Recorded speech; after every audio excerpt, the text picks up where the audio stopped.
So session 8. So what we'll do this evening, visual aids to navigation. So lighthouses, beacons, characteristics, all that sort of thing.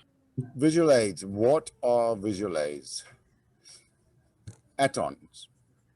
Okay, so it's an aid to navigation or add-ons, and they're also used by aircraft for nautical and aviation travel.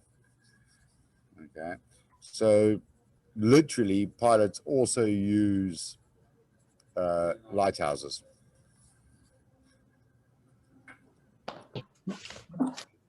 A lighthouse. A little bit of history on a lighthouse. Buoys, lights, warning markers, channel markers, and safe water markers, etc., etc. We'll go through the types of visual aids. What they are is things that allow us to navigate safely that are pre-placed in the water. So if we go lighthouses, it's a light tower building that basically has a light.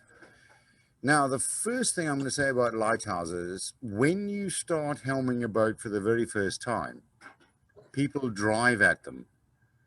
It's like, has anybody ever seen the movie A Bug's Life? Don't look at the light. So lighthouses don't aim at the light, always aim away from the light. And it is absolutely normal for people to aim at the light. They mark dangerous places, whether it's a coastline or a shoal or a rocks, reefs, whatever, it doesn't matter. They were once incredibly widely used. They are diminishing in number. With electronic things and with better navigation systems and what have you, and the fact that they have to be maintained. So they are actually dropping away. The number of lighthouses used to be huge and is still dropping away. Every year there's less lighthouses. But they're still the most basic form of navigational aids or add-ons. The first one was in the BC, and I wish it still existed. I'd love to have seen it. It was in Alexandria in Egypt to get into the Nile River. It ran for hundreds of years and eventually collapsed. So what they do, they don't try and make a light. They use a lamp with lenses or optics. Those lenses and optics then create the light.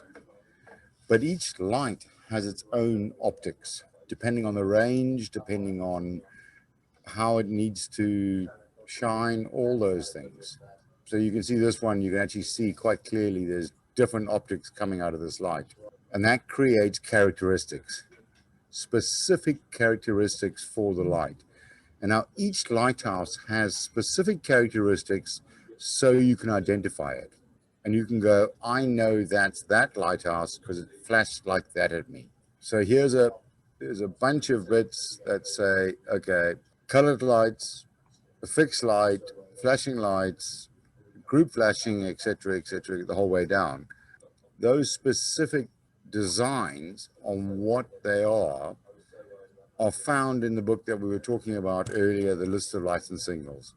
So it'll say isophase, and it'll say ISO dot on your chart. That tells you it's an isophase light, or a Morse and the letter of how it flashes.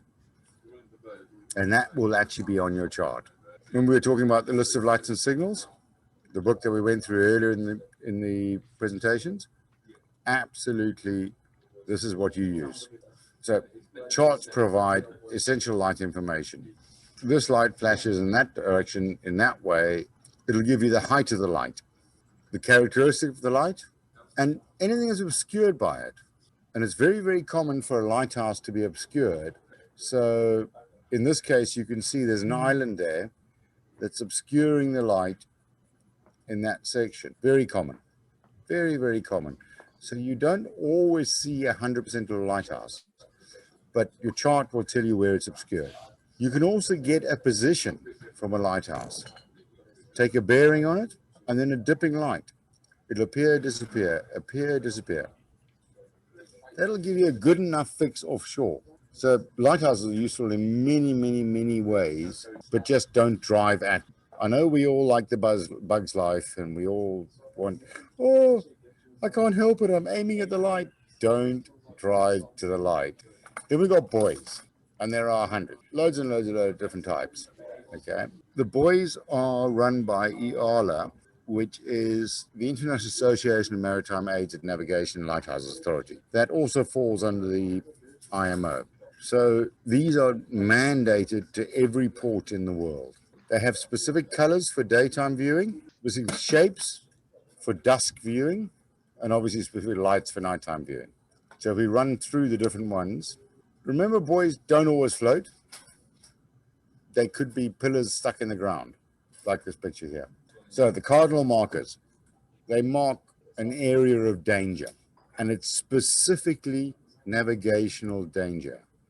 These are specific to navigational where you can't go. They are the same the world over, and the way they work, there's 4 types: north, south, east, and west, with the hazard in the middle. North means past north, south, past south, east, past east, west, past west. So 2 arrows, stay north, 2 arrows up, 2 arrows down, stay south, 2 arrows making an egg. So 1 up, 1 down, Easter egg.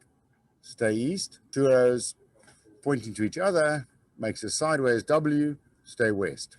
The black paint on the mark will literally be where the arrows are pointing. So in daylight, if you see black at the bottom of a cardinal mark and you can't see the arrows, you know it's a south cardinal. The lights are quite simple. They work like a clock. So north is just continuous. That's your 12. That just keeps going. You turn around to 3 o'clock at east, that's 3. You go to 6, that's 6. Now what they do is they add 1 long, so you don't have to count. You count 1, 2, oh, there's 1 long. Then I know it's a south cardinal. Come around to a west, you've got 9 flashes, and then back up to a north. They're always white. Okay, channel markers. Question. We all know those. They're red and green. Channel markers, reds and greens, in and out of the harbor. Red cans, green cones. Again, the shape. If you can't quite work out, you can look at the can or the cone. But the world is split. You've got IALA A, which is Africa, Asia, Australia, all that sort of thing, and IALA B, which is the Americas and little bits of where the Americans had influence in East Asia. Okay. Region A, when you enter a port, you have your red on your port side, your green on your starboard. IALA B is the other way around. So when you enter a port, your red is on your starboard and your green is on exit. And it's not just because the Yanks decided to be very, very annoying and change it from the rest of the world. There are various stories about it. The most feasible is Americans first traveled by river, and they always used red, right, return. Every skipper in Americas were taught red, right, return, and that rolled out into the sea. Then you get preferred channel markers, and these are quite important for small boats. So if you look at this picture, you've got a main channel coming up here. Red, green, red, green, red, green, all the way you go. Then you've got a little red stripe in the middle of this green buoy. That's for small boats. That's the channel we would take as yachties. And that obviously works the other way around. If the red can has a green stripe through it, That's the little channel that we would run off on. So the big ships will go down the main channel. We'll stay out of their way and go down the smaller channel. Safe water marks. One big ball, red and white stripes. They're the same the world over. They often show an entry point into a channel or a start of a channel, or this is your safe water mark before you enter. So a lot of the navigational things will turn around and say, okay, this is your entry point into that harbor. There will be a safe water mark there. However, I say danger. Remember we spoke about two black balls? Two black balls could be anywhere. They're the same the world over. And these are the only ones that always flash to white. New danger. These guys are yellow and blue. The main thing with these guys is they might not well be on a chart. So even if you've done your pilotage and you know exactly where you're going, if you see one of these, you've got to go around them because it's a new danger. It could be a ship that's unloaded its cargo. It could be a ship that's sunk, anything. But it will be a navigational hazard. You can't go near them. They're also the same the world over. They flash blue, yellow, but the light is incredibly bright. It's the longest nominal range of any light at sea because it's a danger that people might not be aware of. So you will see them really heavily. It's also the only time you'll see blue lights at sea. There's no other light with blue in it. Then we got special marks. They're a yellow can with a cross on top. We use them a lot. Most importantly, there are racing marks. Okay, so those are the Yala buoys, and that's it. You've just seen them all. That's all there are. That's all you have to learn.